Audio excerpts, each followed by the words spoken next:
Good evening. I'm very pleased to welcome Ha-Joon Chang. I'm Robert Wade. I'm a professor. Did somebody say something? I'm a professor in the what used to be called the Development Studies Institute. It's been upgraded to a department. My favorite alternative name was Overseas Development Department because the acronym was odd. But it was decided to call it the Department of International Development. Let me briefly introduce Ha-Joon and the book that he's going to be speaking to. Ha-Joon was educated in Korea at high school and undergraduate economics at Seoul National University. His father, and this I think is an interesting point, family background. I have a degree in anthropology, which is why it particularly interests me, but you want to understand where he's coming from in terms of his approach to economics. I think this family background is relevant.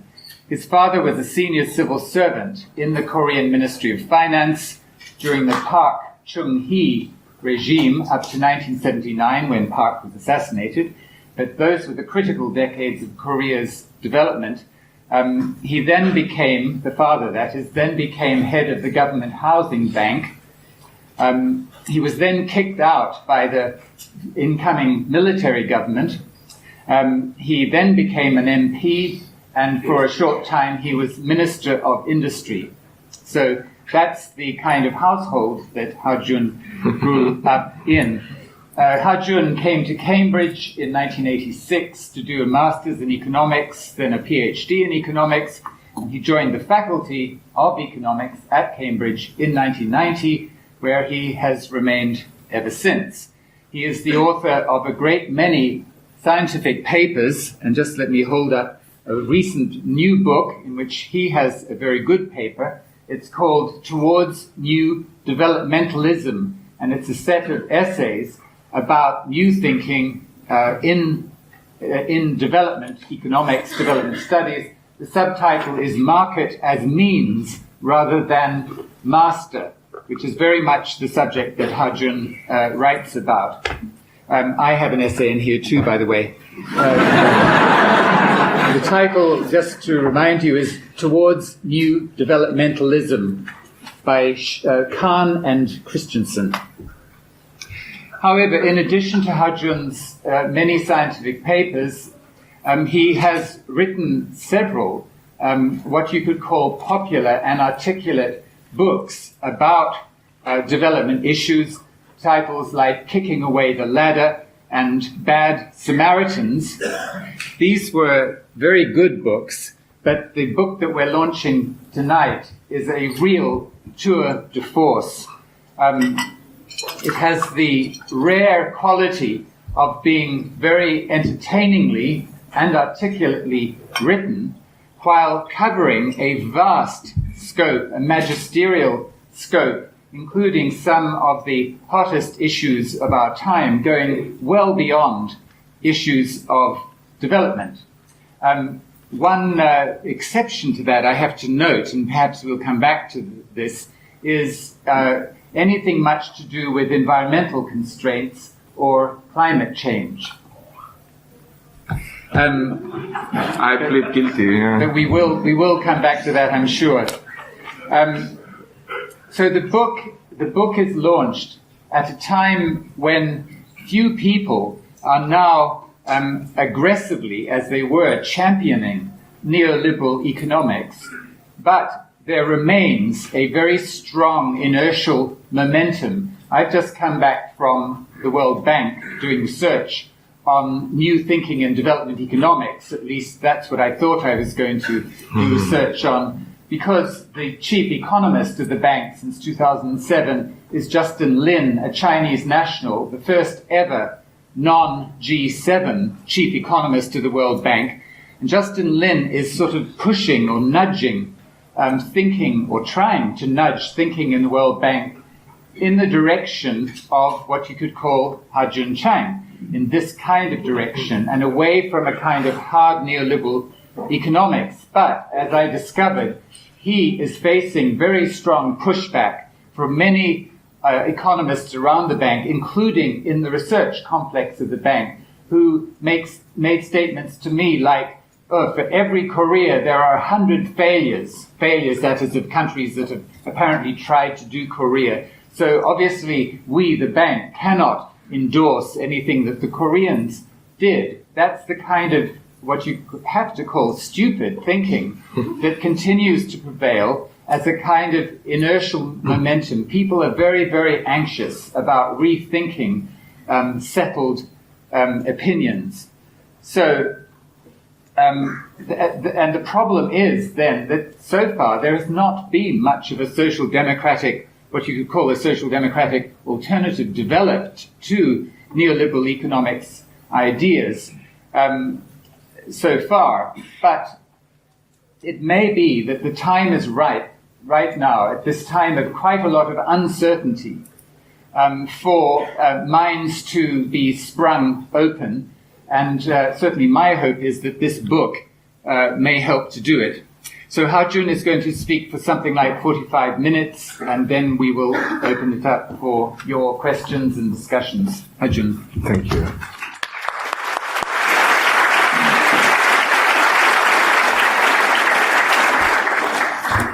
Well, thank you, Robert, for that kind introduction.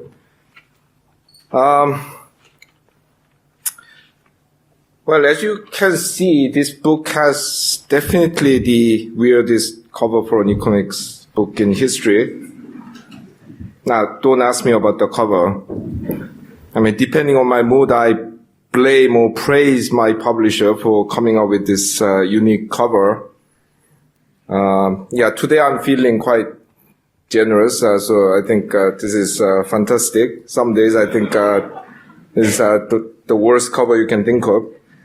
The book also has probably the weirdest title for an economics book. I mean, there I use the word probably rather than definitely, because there could be some other book which has even weirder title. Now, one second. Why 23 things? Well, some people thought it was because of this guy. Where is he? Yes.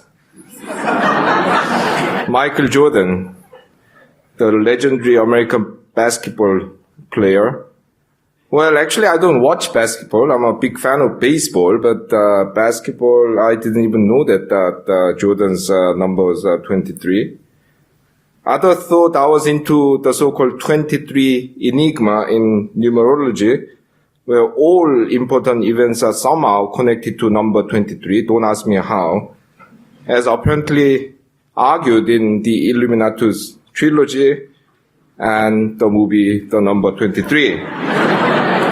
Well, actually, I've never heard of this 23 enigma before, so count that out. And some more learned people have conjectured that I'm a brilliant mathematician and must be referring to the famous 23 mathematical problems of the German mathematician David Hilbert. Oops, this guy. Well, I actually have no idea what that was. So it wasn't that. Well, 23 is essentially a random number. You know, how it happened was that the working title of the book was 20 Things They Don't Tell You About Capitalism. But one day I was having coffee with my literary agent, Ivan Mulcahy, in the cafe at Pole on top of Paddington Station. We were talking about the book and at one point, without any prompting, we looked at each other and said, 20 things, that's a bit boring, isn't it? Yeah? So I said, I could easily write another dozen things, but that would make the book too long. So let's start, the chapter number at 25 and start there. Well, 25 is a bit obvious. I don't like even numbers. 21, too close to 20. So that left 23, huh? I know. This is a bit like a sketch in Monty Python, huh? The famous parrot scene and so on. But actually, the story in a way sums up the spirit with which the book was written. It is a light-hearted book with a serious purpose, as my US publisher, Bloomsbury USA, described. And, I mean, in a way, it's quite weird. I mean, one book review in the Prospect magazine described my book as the general theory rewritten by Borges, the Argentinian writer. I mean, the reviewer didn't think it was a compliment, but being a fan of Borges, I take it as a compliment. So, I mean, there is that quirky, playful side to it, but it talks about the very serious issues in a very serious way. Huh? Okay, so now, as Monty Python used to say it, for something completely different.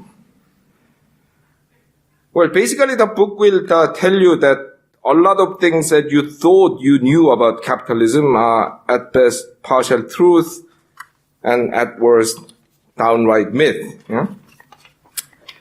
So, for example, these are the guys from Cat in the Hat. Probably you have forgotten about it because the last time you read it, you were 7. Well, thing 1 says there is no such thing as a free market. Now, that's weird because you say, well, we may or may not like the free market, but we know what it is. Yeah? At least when we see one, we know what it is, don't we? Yeah? Well, actually, we don't. Huh? Now, take an example of this the legislation tabled in the British Parliament back in 1819. This was a law to regulate child labor. This proposed regulation was incredibly weak by modern standards. It would ban the employment of only very young children, that is, those under the age of 9. My son's just turned 10, so he's would have been eligible to work in that regime. Although I already wrote a chapter titled "My 6-year-old son should work," get a job in my earlier book, Bad Samaritans. Older children aged between 10 and 16 were allowed to work, but with their working hours restricted to what? Well, only 12 hours. Yeah? The new rules only apply to cotton factories, which are recognized to be exceptionally hazardous to workers' health. So you'd say, well, what kind of regulation is this? This is a joke. But even that was met by a very stiff opposition by free marketeers who argued, well, essentially these children want and need to work, and these factory owners want to employ them. What is your problem? Eh? Freedom of contract is foundation of free market. Eh? Today, even the most enthusiastic supporters of free market policies, at least in the rich countries, would want to bring back child labor to liberalize labor market. Yeah? Well, at least I haven't met one who says it openly. This shows that, like beauty, freedom of a market is in the eyes of the beholder. That is, there's no scientific way to define a free market. Huh? So what is a free market that to some people may be seen as market riddled with regulation? Huh? The point is that like those kung fu masters you see in movies, huh? I mean, these guys are actually flying on piano wires, but they don't show it. So you think they are really flying. Yeah? Like those guys, all markets are propped up by numerous regulations on what can be sold and bought, who can sell and buy them, and how the exchange may be conducted. Yeah? And I'm not talking about heavy things like slaves. Yeah? The child labor. Do you think that you can take a bag of shares of your company to London Stock Exchange and sell them, but outside the exchange building? No. in order to sell your shares, you have to go through very rigorous regulatory process. I mean, they have to look at your accounts over a period and making sure that you are not involved in fraud. You do your due diligence and everything. So even the stock market, which you think is very free, is bound by a lot of regulations. So in this sense, we think a market is free only because we so totally approve of the regulations that are propping up that particular market that we don't see them. And that's a very important point. Free market economies like to portray all regulations as politically motivated interferences in the free workings of a natural system. However, when there is no way to scientifically define a free market positions are as political as any other position. So breaking away from the illusion of market objectivity, thing one ends by saying, is the first step towards understanding capitalism. This is a very important starting point. Because the free market economy will tell you, look, we know where the right boundary of the market is. Anyone who wants to mess around with it is the populist or backed by unions or left-winger or economically illiterate. Actually, there's no such boundary. So they want to pretend that they are scientists and others are politically motivated, but their politics is as political as other people's politics. Okay, thing two says companies should not be run in the interest of their owners. Now, this sounds crazy, Shareholders own companies, so they have the biggest stake in the success of the company, and therefore what is good for the shareholders must be good for the company. Then why do I say something like this? Well, the problem is that in modern limited liability companies with dispersed ownership, despite being the legal owners, most shareholders are actually the least committed to the long-term future of the company because they are the freest to leave. So in the last 3 decades, with increasing financial deregulation, these free-floating shareholders have become even more powerful that hired managers have basically decided to run the company for the sake of shareholder value maximization. You must have heard this term so often. So what they do is that they maximize short-term profit by not spending in things that improve long-term productivity. So they don't invest, they don't do R&D, they do not train workers. I'm not saying that they do zero of these things, but they do the minimum that they can get away with. And in that process, they maximize their short-term profit and give away an ever-increasing share of that profit to the shareholders through increased dividends and share buybacks. So, for example, in the United States, dividends used to be around 40% of profit until the 1970s. Now it's over 60%. And given that retained profits is the biggest source of investment finance in the companies in the developed countries, this has a big impact on the investment. And the result has been long-term decline of the companies which adopted such strategy. General Motors, General Electric, Ford, you name it. So much so that Jack Welch, the former CEO of General Electric and the champion of shareholder value maximization, recently admitted that shareholder value maximization was, and I'm quoting him, the dumbest idea in the world. Right, it's a bit too late to say that, isn't it?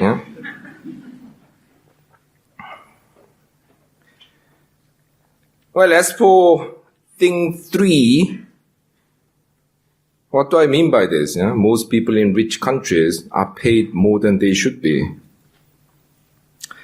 Well, we have been told by free market economists that people are paid what they are worth So we should not complain about pay differentials and income inequality.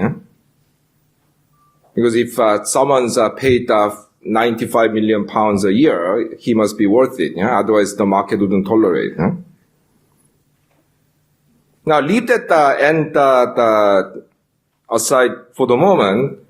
This has also made us think that, well, all those poor people in poor countries, they must be poor because they are not very productive. They are not worth very much.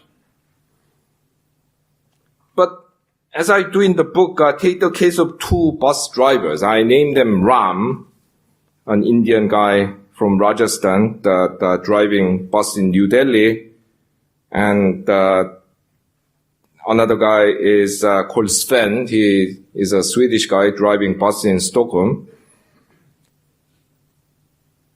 Sven gets paid about 50 times what Ram does.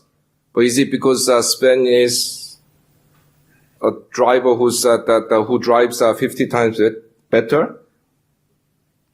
Well, I'm not sure whether it is physically possible that someone drives 50 times better than someone else, unless you are comparing Lewis Hamilton or Michael Schumacher with me. But actually, when you think about it, if anything, Ram will be the better driver. And this picture will show you why. Every minute of his driving, he has to dodge the cow, dodge the rickshaw, dodge the children, dodge the bicycle stacked 3 meters high with the crates. He has to be very good. Whereas Sven, he can, except for a few drunken drivers on Saturday night, he can basically do his job as far as he can drive straight because he drives in a city like this. So how come a guy who's actually a much better driver gets paid 1/50th, 2% of another guy who is essentially doing the same job with less skill? How is this possible? Well, this is possible only because of, let me put it bluntly, that protectionism, that is immigration control. And if you actually totally freed immigration, 80, maybe even 90% of the workforce in the rich countries can be and will be displaced. And I'm not just talking about bus drivers and cleaners. There are millions of bankers, engineers, and medical doctors waiting out there in China, Nigeria, and Brazil that can replace their counterparts in the United States, Japan, and Britain. Why not? Well, after all, I replaced a British economist. Now, I'm not advocating a full liberalization of immigration. Even as an immigrant, I know that that is not possible or desirable. But if they are to be consistent, free market economies should actually advocate it. But very few free market economies even see that. I mean, T.N. Srinivasan is probably the only exception. Vince Cable once said something half like that, but I mean, other free market economists are not even aware that what they are saying about free trade and that the free movement of people are contradictory. Once again, the fact that very few free market economies that actually do this proves my earlier point that markets are fundamentally political constructs. There's nothing in economics which says that British immigration per year should be 50,000 or 100,000. No, it's not determined by economics. Now, the flip side of this story is that poor countries are poor not because of the poor people, but because of the rich people of those countries. When you meet rich people from poor countries, they'll tell you that if you would listen, how their countries are dragged down by all those useless people who are lazy, ignorant, and unenterprising.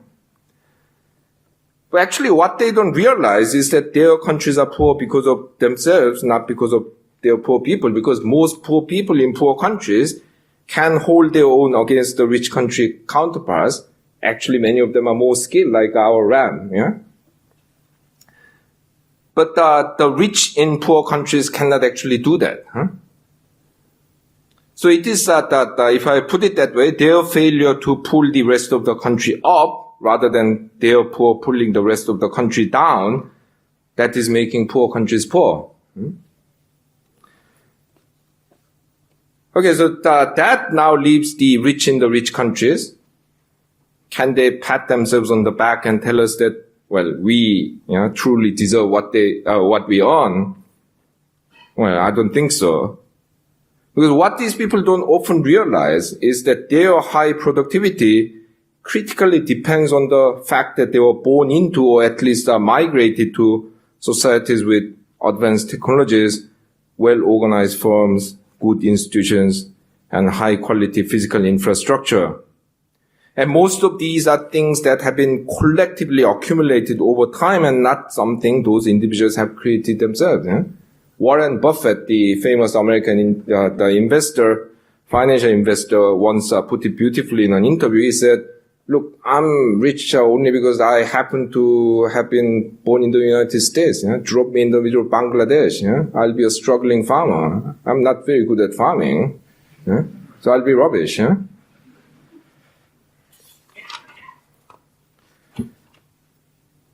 So all of this back and forth stuff about poor people in rich countries, poor people in poor countries, rich people in poor countries and rich people in rich countries show the fundamentally collective nature of individual productivity, without recognizing which we can build a truly fair system of compensation. Yeah? So we should be able and willing to challenge these bankers when they say, well, market paid me $85 million, so you shut up. No, you should point to him that, look, I mean, the reason why you are getting this money is because we have a certain kind of economic system, certain kind of financial system with certain kind of regulation and deregulation, and that you haven't actually created all the wealth that you think you have created. I mean, just to give you an example, I mean, that in the United States, the profit rate of the financial firms doubled or almost trebled over the last 25 years. Is it because they really became that much more productive? No, it's because of deregulation. When Hank Paulson abolished leverage regulation on financial firms, he basically gave them free money. Because now they could have debt equity ratio about 5,000%. Whereas previously it was, I think, capped at something like 1,200 or something like that. Anyway, the details are not that important at this stage. Well, I mean, I obviously cannot go on like this. Things 1, 2, 3, 4, and 5, and 6, and so on. So I give you, a flavor of the kind of things I say. I mean, things that sound very outrageous, but I hope that you get to accept by the end of the chapter. So, despite the fall of communism, we are still living in planned economies. The washing machine has changed the world more than the internet has. I mean, that attracted a lot of attention. Making rich people richer doesn't make the rest of us richer. Financial markets need to become less, not more efficient. Equality of opportunity may not be fair. We are not smart enough to leave things to the market. Good economic policy does not require good economists. That may be very popular. And finally, people in poor countries are more entrepreneurial than people in rich countries. Now, I can't talk about any of these, but I chose two of them given the time constraints, mainly because they give me excuse to use some nice pictures. So let's look at thing 13. Making rich people richer doesn't make the rest of us richer. For the last 3 decades, free market economies have advocated policies that basically redistribute income upward. Deregulation of business, tax cuts for the rich, cuts in welfare spending, and so on. And the justification was that, look, initially this might make other people poorer, but when you make rich people richer, we will eventually make everyone richer because the rich will now have more money to invest and create more wealth. So wealth has to be created before it can be shared out. That was the typical mantra. And this is, of course, classic free market logic going back to the days of at least David Ricardo, if not Adam Smith. Unlike neo-classical economies of today, the classical economists saw the society in classes. So Ricardo said there is the capitalist class, there is the working class, and there is the landlord class. And basically you have to give as much wealth to the capitalist class because they are the ones who are going to invest. They are the ones who are going to develop the economy. So the logic is that investable surplus needs to be concentrated in the hands of the investor, in this case the capitalist class, and that's the way to maximize investment and therefore growth. Now the interesting thing is that this is exactly the logic behind the agricultural collectivization implemented by Joseph Stalin. Well, the logic was that given that most of the economic surplus in the Soviet Union in the 1920s was in the agriculture sector, which invested very little of it because most of these people are so close to subsistence, if they produce a bit more surplus, they just ate it up. Or there were some the rich farmers who basically used it in the conspicuous consumption.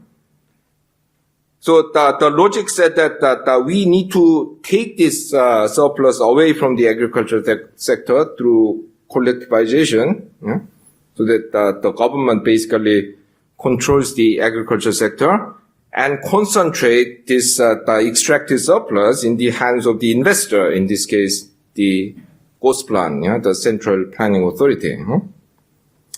Now typically it wasn't actually his idea. It was an idea devised by this brilliant economist who is now almost forgotten, Yevgeny Preobrazhensky. Preobrazhensky was the leading economist of the left wing of the Soviet Communist Party. Initially, Stalin, who was on the right wing of the party, argued against this idea and drove Preobrazhensky into exile in 1927. But upon becoming the sole dictator in the following year, Stalin took up the idea and went for agricultural collectivization.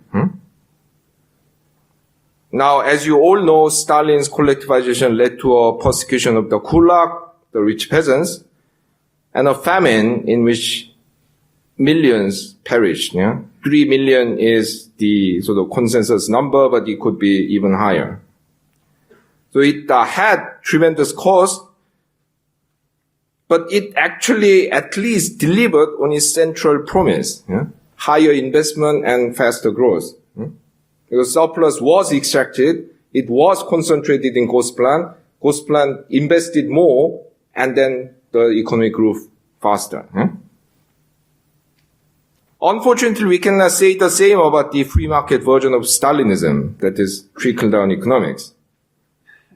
Despite concentrating wealth at an astonishing rate at the top, about which Robert has written quite a lot, and I highly recommend his writings on that, investment and growth have actually fallen in the last 3 decades of free market capitalism. In other words, our rich have become more expensive to keep. We keep giving them more and more, and they are delivering less and less. They got a lot more than before. So why are we having lower investment and lower growth? Huh? We have to ask these questions. Yeah? As far as they do their job, I don't mind these people having all the money. Yeah? But they are not doing their job. Yeah? That's an important point. Okay, the next thing. People in poor countries are more entrepreneurial than people in rich countries. This guy once famously said that the problem with the French is that they don't have the word for entrepreneurship. Right? He should have paid a bit more attention in his French class.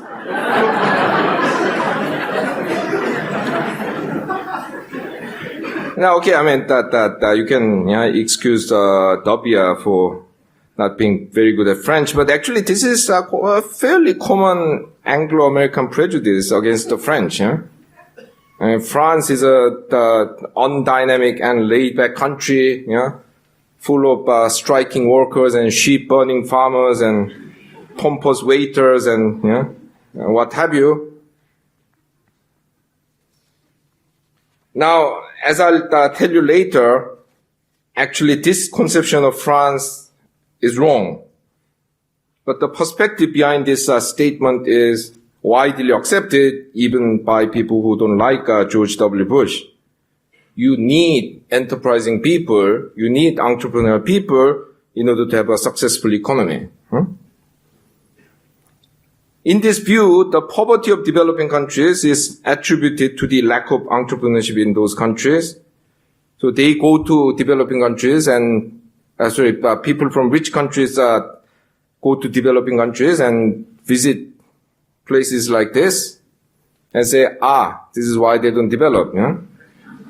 The 11th cup of the mint tea in the morning, smoking their hookahs away, Look, these people should go out there and make money. But actually, anyone who is from a developing country or who has lived in one of them for a period will know that these countries are actually teeming with entrepreneurs. These people. In contrast, most citizens of rich countries have not even come near to becoming an entrepreneur. They mostly work for other people. They mostly work for companies which hire tens of thousands of people doing highly specialized and narrowly specified jobs, and in the process realizing someone else's entrepreneurial vision. Whereas all these people in the markets of Indonesia and Nigeria, which are what you are seeing there, are entrepreneurs.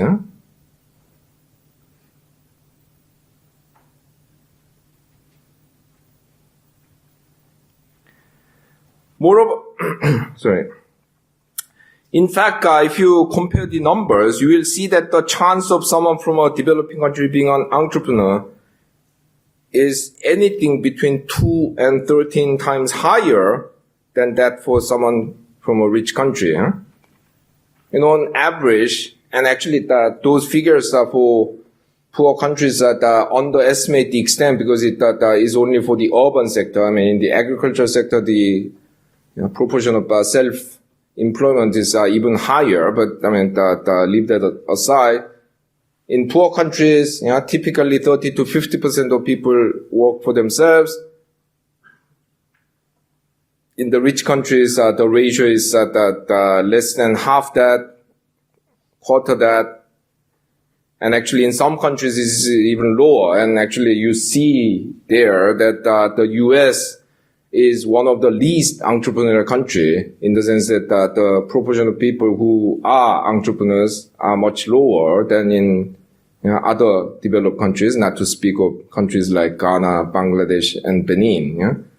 France does marginally better. So, this was, the WS comment was a classic case of the pot calling the kettle black. Yeah? The difference between France and the United States is actually not as great as he thinks. Yeah? Moreover, the entrepreneurial skills of developing entrepreneurs are tested to the limit because things go wrong all the time. Yeah? The delivery doesn't arrive because of, because the truck broke down because of a pothole in the road. Yeah? The customs wouldn't clear your imports. Yeah? Electricity is down again. Yeah? The petty bureaucrats that are inventing new rules to extract bribes. Yeah? You really have to be quick on your feet to deal with these situations. So how come, that all these people, yeah, trying to realize the entrepreneurial vision with their skills are tested to the limit, how come they remain poor? Hmm? And my argument is that this is essentially because entrepreneurship is not an individualistic endeavor anymore, if it ever was. Yeah? We need a whole host of collective institutions to channel entrepreneurial energy into the right kind of high productivity activities. Yeah? The scientific infrastructure, the corporate institutions, the legal system, the financial system, and so on.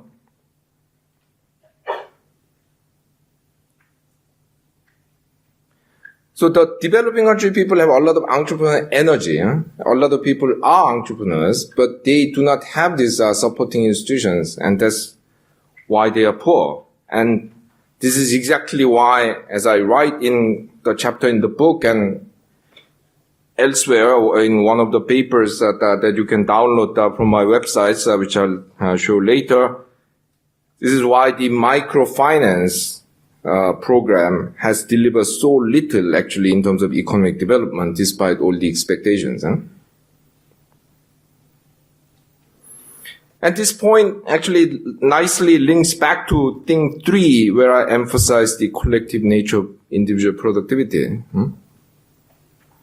We become so used to think that it's all down to individuals. Yes, individuals are important.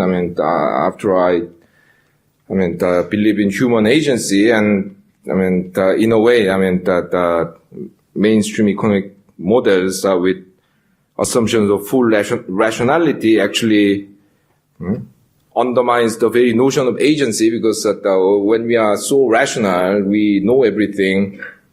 There's really no agency. The structure is given, you are rational, you figure out the best way, and there's only one right course of action. There you go. I don't believe in that kind of world, so I truly believe in the human agency, but emphasis on human agency shouldn't be confined to individuals. A lot of things are like that, like what they are because of these collective efforts, collective institutions accumulated over time. So if you begin to think purely in terms of individuals, that you actually cannot really understand this process. Anyway, I talk too much, probably. I don't know whether you can see it, but while I wind up, I'll let you have a look at the whole list of 23 things.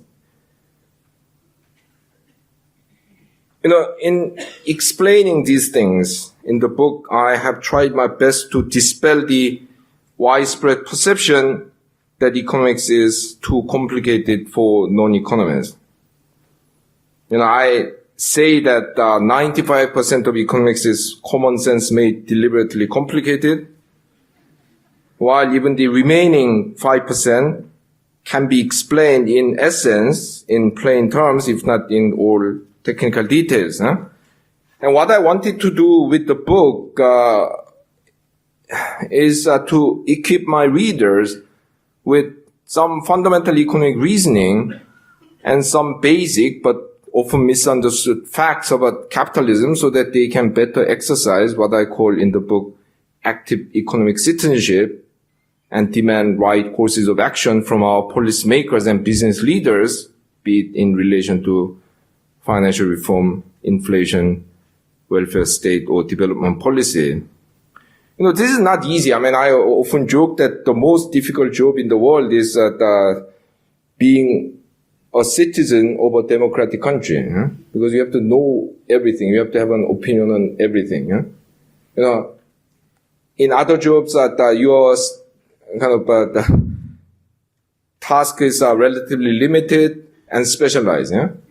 But if you want to be an active citizen, you have to have an opinion on, everything from global warming to pension reform to child benefit to CCTVs. So a lot of people actually give up. Look, I don't even understand my own finance. How can I comment on the global financial reform?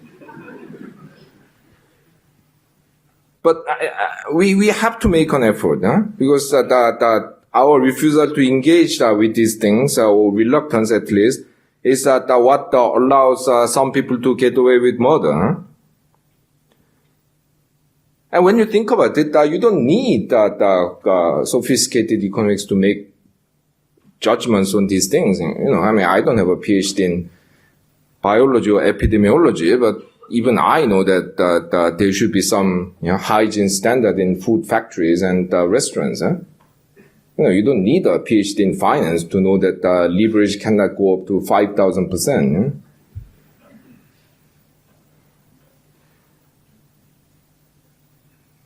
Anyway, so it's my sincere hope that this book encourages people who normally not read economics and think economics is someone else's thing to get interested and develop the understanding.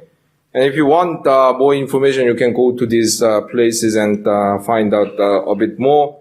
But I'll wind up so that we can have time for discussion. Thank you.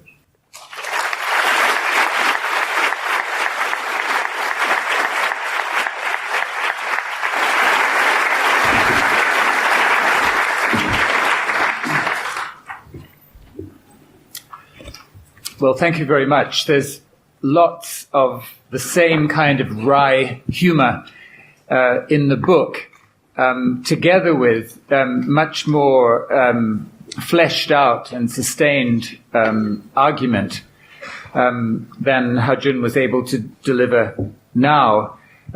Just before we opened it up, let me illustrate just how powerful have been the ideas that, and still are, the ideas that Ha-Joon is challenging. First of all, Friedrich von Hayek, published a book in 1944 called Road to Serfdom, in which he argued that the beverage welfare state that was then being put in motion represented the beginning of a slippery slope, such that the curtailment of economic freedom, which the welfare state represented, would cause a curtailment of political freedom. There would then be a vicious spiral downwards, such that as economic freedom was curtailed and political freedom was therefore curtailed, we would end up in the modern version of serfdom. This was Hayek's argument in 1944. The sales of that book have been surging in the United States since Obama became a presidential candidate, and since he became president, to the point where earlier this year it was number 240 on the Amazon bestsellers list. The reason is because Glenn Beck, Rush Limbaum, the Tea Party, and other such entities have been promoting this book, published in 1944, The Road to Serfdom, as a guide to what the Obama socialist administration is trying to do with health care, with the bailout of the banks, and so on. This is the roadmap, according to these people, and they have been so persuasive as to make sales of the book 240 on the Amazon bestsellers list. I find that really quite scary. By the way, Hayek taught at LSE, of course, and was one of the people Lionel Robbins fostered to make LSE the bastion of anti-Keynesian economics. Second point, my friend Rafi Kaplinsky was having dinner with the permanent secretary of the Department of International Development some years ago, quite some years ago, and Rafi mentioned to the permanent secretary that if he went across, he was then at the Institute of Development Studies, University of Sussex, a colleague of mine, if he went across the road and joined a firm that he'd been consulting for, he could double his salary just like that. And the permanent secretary of DFID looked at him and said, "Good heavens, well, you should do it. The salary is the best indicator of your social value," he said. That is another illustration of just how powerful these ideas of the virtues of free markets have become. And this is the context in which we are still living, despite the kind of challenge to this way of seeing that the global economic crisis has thrown up. So with that, let me remind you that there's a glaring hole in the book. He doesn't talk anything about environment or climate change, and maybe somebody would like to press him on that point. So let's take 3 questions at a time, and I'll begin right up at the back. So are you all right with 3 questions? Yeah. Right up at the back. Hi there, Stephen Whitehead from the New Economics Foundation. From the New Economics Foundation. That's right. Yeah. Mm-hmm. So it's the arguments that you've made open a really interesting intellectual space for governments to do more to try and control markets. But you haven't really talked at this stage about what they should do. And I wondered if you had any, and it's always a difficult question, any policies, prescriptions that the UK government could undertake now to try and control financial markets to improve well-being. Okay. There was somebody else in the gallery. Yes.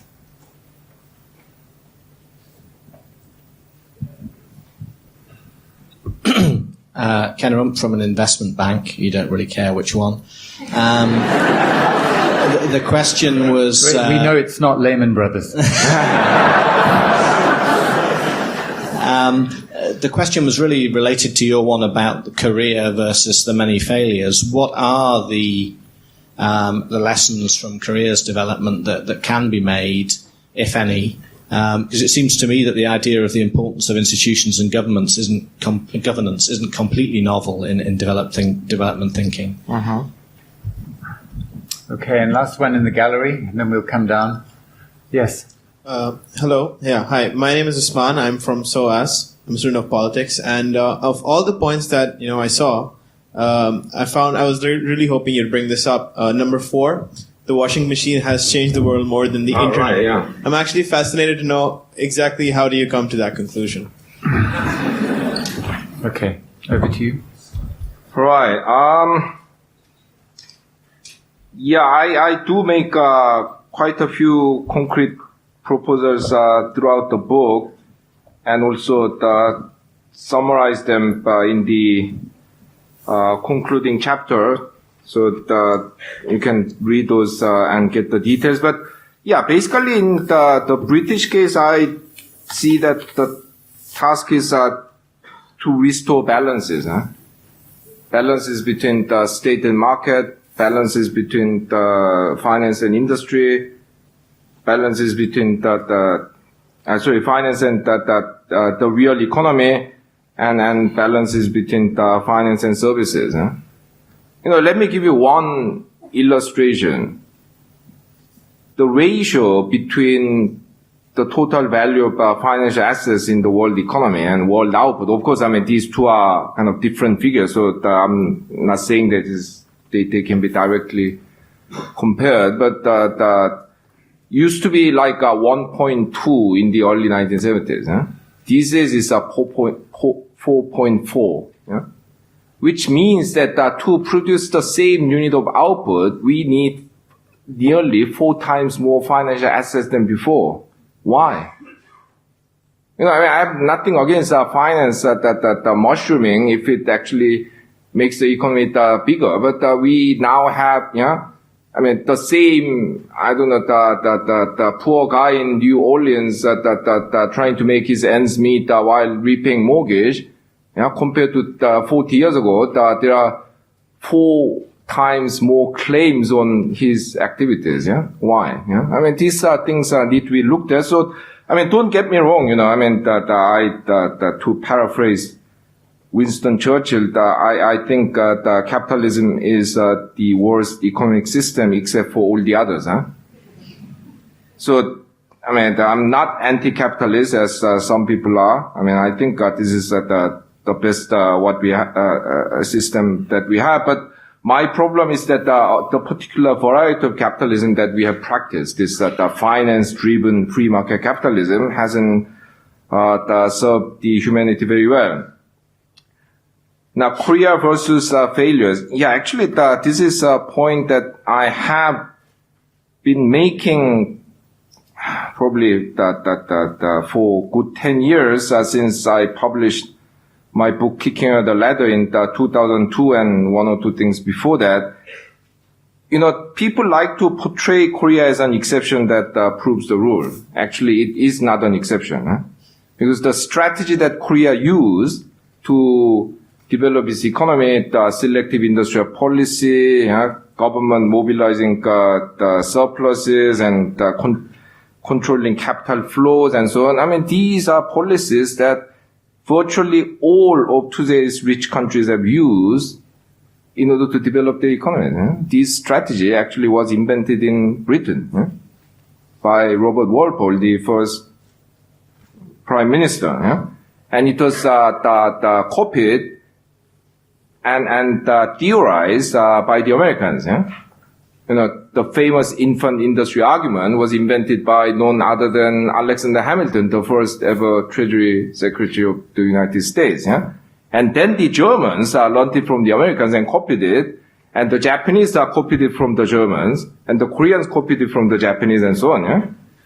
So yes, that when people say, for every Korea there are 100 failures, I ask that these people then, how do you explain all these other 30 countries that have become rich essentially using the same policies? Same not in exact form, but in terms of the spirit, that is, you need to nurture and protect your young industries when you are a backward economy. The washing machine, actually, this has been quite extensively discussed in my interview with the Observer newspaper with my picture with the washing machine.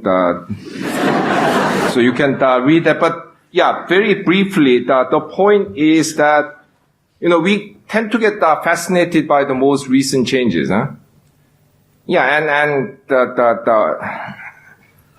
the internet revolution is happening now.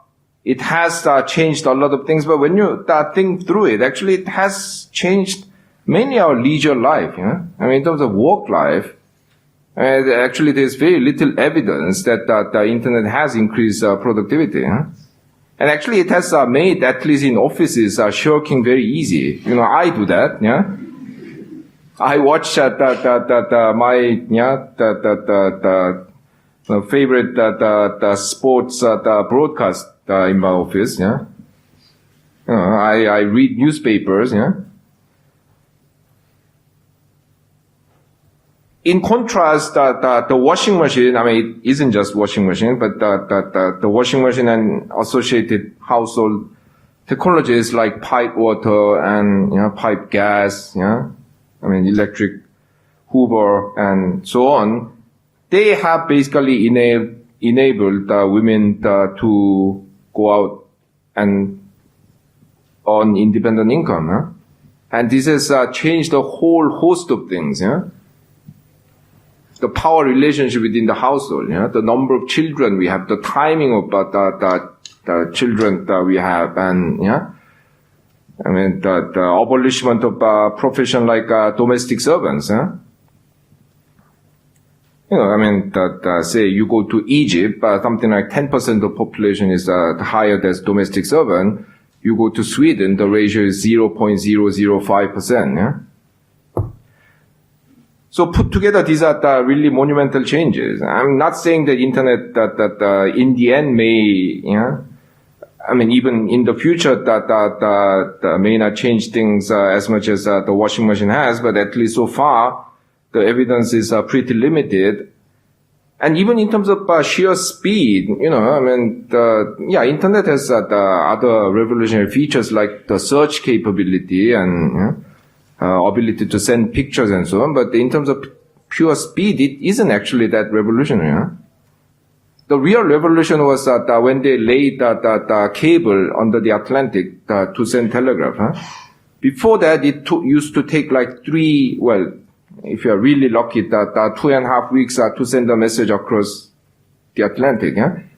With the telegraph, the time was reduced to 20 minutes, 30 minutes? Yeah? This is a reduction in the order of 2,000-3,000 times. Yeah? The internet has reduced the speed from the 30 seconds that takes on fax machine to, say, 3 seconds. Huh?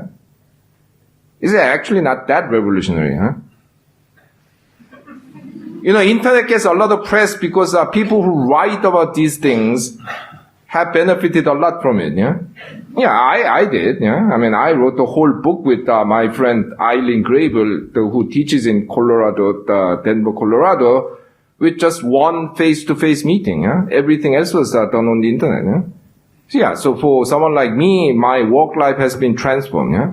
But does it mean that actually it has had big social impact? Maybe. Yeah? Does it mean that it has had a huge economic impact? I don't think so. Yeah? So, if you're intrigued, please read the book. Yeah. Just a qualification on your argument that you're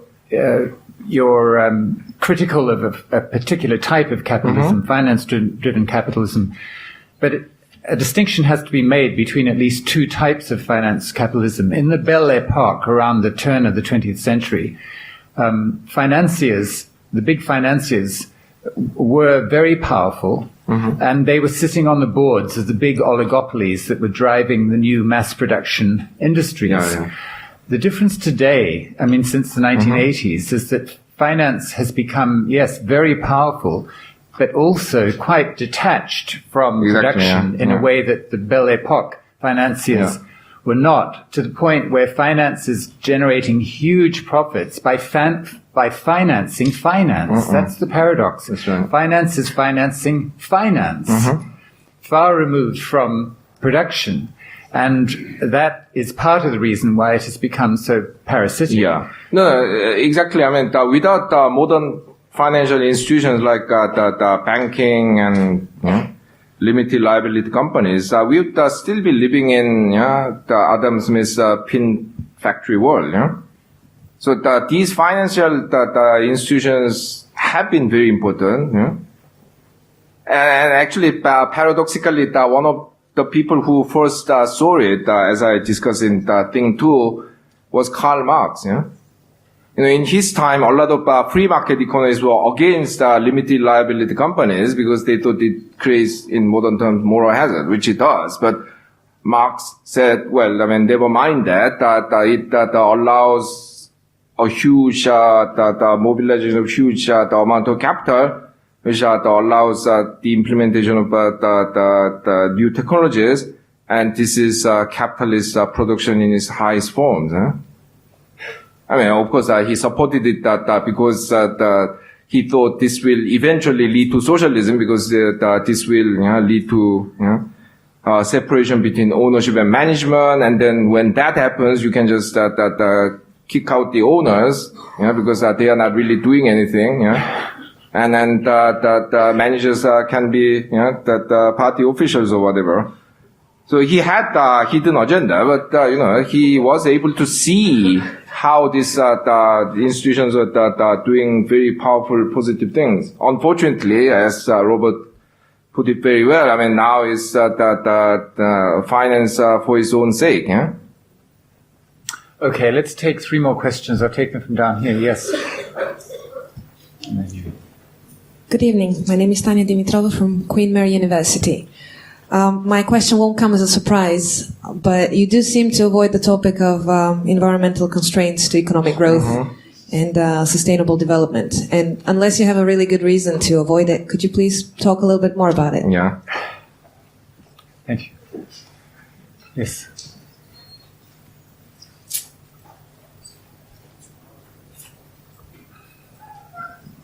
Good evening. I'm from LSE. And Moldova, I think. Yes. I want to go back to the washing machine question and kind of say that I come from a country that has managed to overturn the government through Twitter overnight with, more than 20,000 people coming up. This is Moldova? Yes. Yeah. So I was just wondering, because in the book you just talk about internet as email connection or connectivity, but you don't really touch upon information and getting people to motivated to or mobilized. And my second thing is, thing 2 and 3 and 13 are very based on kind of a relative approach, global versus local. And I was wondering, you say in the book what actions should be taken, but you don't mention by who. And I was wondering if you could elaborate on that a little bit. No, I'm not sure whether I understand the question. I mean, global versus local. So for example, use the mic. For example, the driver, right? That's in terms of mobility and should be, it's an approach to economics rather than local economics, global economics. So, if there is mobility to be increased or liberalized, that is kind of like a global issue. And who should, deal with that? Right. Okay. Okay, and at the back? Yes.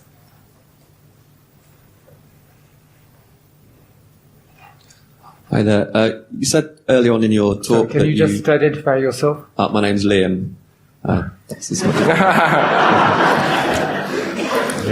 You said in your speech about your book that you wish the rich would do their jobs. In that case, you wouldn't have so much of a problem with them, as you no doubt are aware that most financing of entrepreneurial and business activity takes place through banks and central banks. And I was wondering what you thought the role of central banks and banks should be in a democratic capitalist society, and whether you think that the actual nature and role of money is something that should be maybe number 24 on your list. Meaning what? The role of money? What specifically do you have in mind? Well, focusing on the nature of it, the idea, I think what came through from your talk was that this idea of money is quite a tangible thing, and that the rich redistribute it amongst people that are in need of it for entrepreneurial activity. As we know, the modern financial system doesn't work like that. And banks are redistributing or handing out financial assets to people that haven't been deposited with them. And I'm wondering whether the very nature of money and financial instruments is something that is misunderstood by people as when they perceive capitalism, and whether that's the thing that should be on the end of the list, that money itself is misunderstood. Right. On the question of environment, well, I don't have a chapter because I don't think I have anything interesting or new to say. And it's not because I don't think it's unimportant, there are lots of important things that I could have said, but didn't because I don't know much about it. So it's not a hugely political decision. Washing machine, yes, the internet has done those things, but I don't know. You have to put it into perspective. I think there were more revolutions before the internet than there are now, because people are probably distracted by frivolous things on the internet.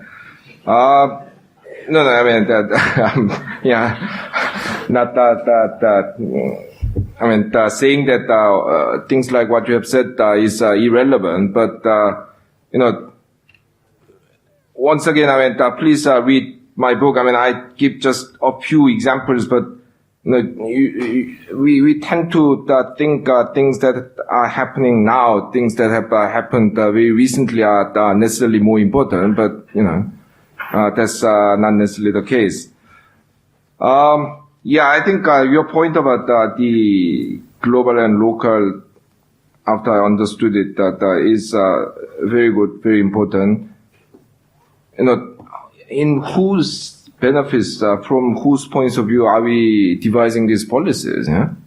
Once again, take the case of immigration. If you have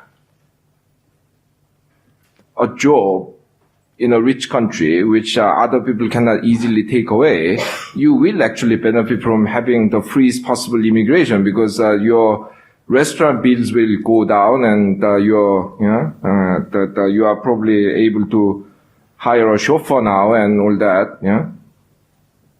But when this immigration happens, local people who used to do those jobs lose their jobs. So it's very bad for them. I have a chapter discussing whether the U.S. truly has the highest living standard in the world. And there, one point I make is that the reason why purchasing power of the Americans are so much greater than the purchasing power of the other countries is mainly because it has cheap services for a country of that level of income. This is great if you're a consumer, but if you're a waitress or taxi driver, it sucks. For example, if you take the same, say, 5-mile taxi ride in Boston, you pay something like $15. The same taxi ride in Geneva will cost you $35. So the money actually goes mostly to the taxi driver. So if you are the passenger, yes, it's great that you have all these unemployed medical doctors from Nigeria driving taxis in New York and driving down the taxi fare. But if you are that guy driving the taxi, it's not great. I think these are, really difficult questions. In whose interest are we devising these policies? Central bank, yes. I believe that central banks should be politically controlled. This idea of central bank independence I find very problematic, because there's this presumption that central bankers are politically neutral technocrats. No, they are not. They are by nature in favor of the financial industry. So when you leave these people independent, they'll do policies that are inherently favorable to finance at the cost of jobs and growth. So you have to control these people. The one brilliant thing that the neoliberals have pulled off is to convince the world that every important decision should be taken out of democracy. So give it to independent central bank. The World Bank has been advocating independent revenue agency, independent industry regulators. Why do you then have democracy? So the central bank independence should be put in that context. If you give independence to these unelected technocrats, you are handing them the power that cannot be controlled by your democratic institutions, and you have reduced the importance of your democracy by so much. On the question of nature of money, I have nothing intelligent to say. So let's leave it there. But when I use the expression money, I don't necessarily mean money in the economic sense. That you could say that I'm talking about surplus and income and so on. So when I say money, I don't necessarily mean money in the strict sense. On the subject of central banks and banking, let me just mention two excellent films that are just about to come out. The first one is called The Flaw, as in F-L-A-W rather than F-L-O-O-R, The Flaw, which takes its title from Alan Greenspan's testimony to Congress, in which he admitted he had discovered a flaw in his ideology. His ideology being that shareholders would always make sure that their company did not take unnecessary risks to its survival, and then he discovered that they would. And this film is by David Sinkton, and it's about how this great crisis came upon us, with a particular emphasis on the role of income distribution and wealth distribution in generating financial fragility. The second film is called Inside Job by Charles Ferguson, and it contains some truly astonishing interviews with bankers. I'll leave it there, but look out for these two films. We have time for, I think, just another quick round. Yes. One. Yes. There's some upstairs. Okay. This is one. Yes, thank you. My name is Nita and I'm from Mauritius. I'm a member of parliament of the Labour Party there. My one question... You're a member of parliament? Yes, of Mauritius. Ah. And a member of the Labour Party. My question would be, again, with the environment, but with a specific question of, given that 3/4 of the world population live in sun-drenched areas, why do you think photovoltaic solar technology is still so prohibitive in order to respond to renewable energy? And the question that I can't help myself asking is about theme 20. Why do you think equality of opportunities is not fair? Yes, there was a question over here. Nalima? No. Nalima Govardjani, Department of International Speak Development. up. Sorry, Department of International Development and Government Department.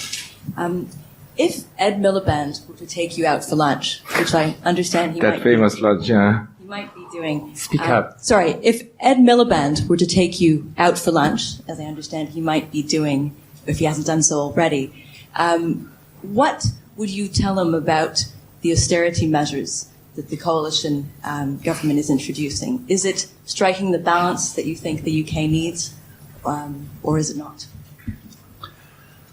Okay, I think this will be the last one. Yes, in the gallery.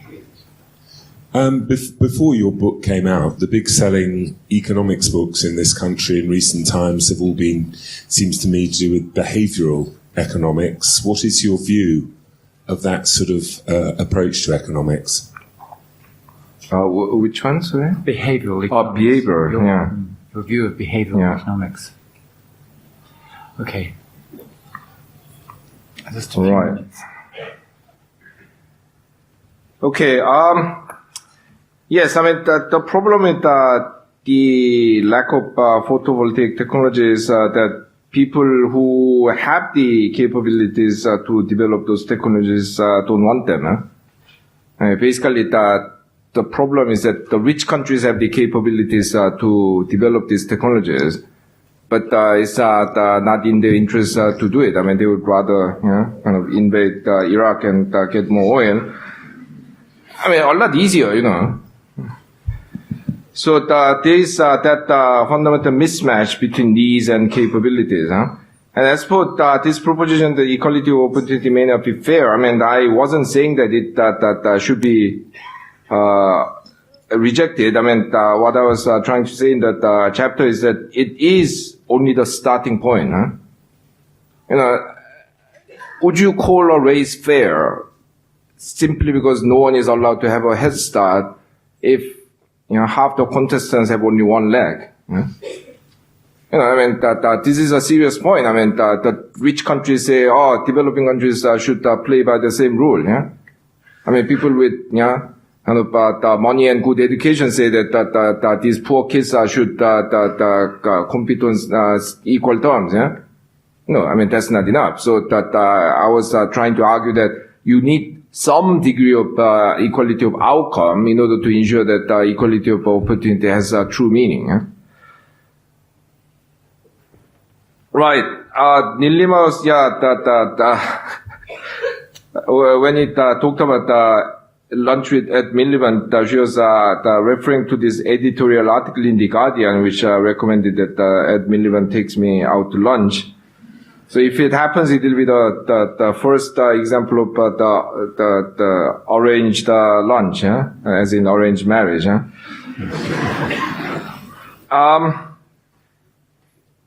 Well, without assuming anything about the lunch, yes, I think this austerity plan of the conservative government is wrong in so many ways.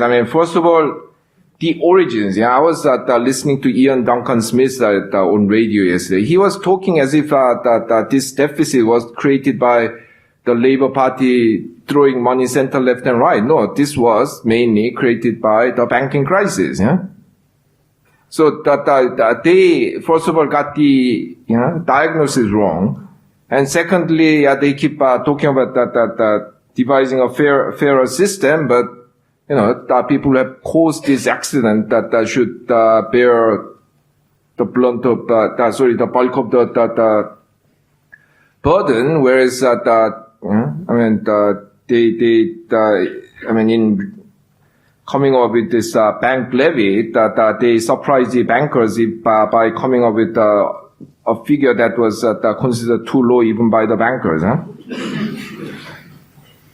And in macroeconomic terms, if you cut your deficit too far too quickly, you are going to push your economy into recession again. This is why when Spain a few months ago announced this austerity plan, Moody's immediately downgraded its credit rating, because they knew that if you cut the deficit in that kind of way, you are going to push the economy back into recession. But one thing I don't understand in this debate is, why are people so obsessed with dates? Dates do not have any meaning in economics. Why do you need to cut it in half by 2014 or cut it by 70% by 2015? If you have economic reasoning, you should say things like, we will cut this much, but may stop if the economy takes a downturn, if the manufacturing production index falls below this. You have to use indicators that have economic meaning. 2013, 2014 doesn't have any meaning. This is a death by number.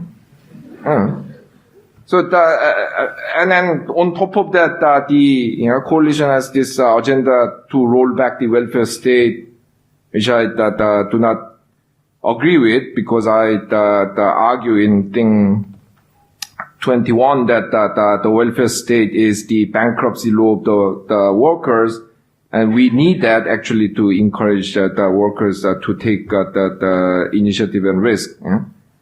So yes, where do I stop? Okay, I'll stop there. Behavioral economics, yes, I actually talk about Herbert Simon, the father of behavioral economics, a lot in my book. So I'm favorably inclined to that school, but there are many different types of behavioral economics, and if you are talking about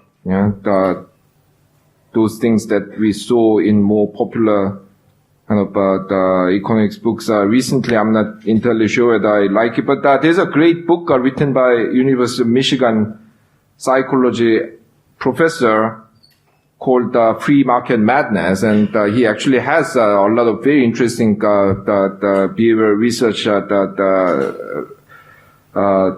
backing up his argument, analyzing how market behaviors can be very irrational and so on. What's his name?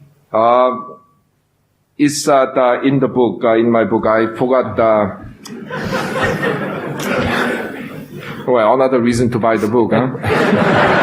And what is the title then? Free Market Madness. Free Market Madness. Okay. Okay, so I'll stop there. Thank you. Okay.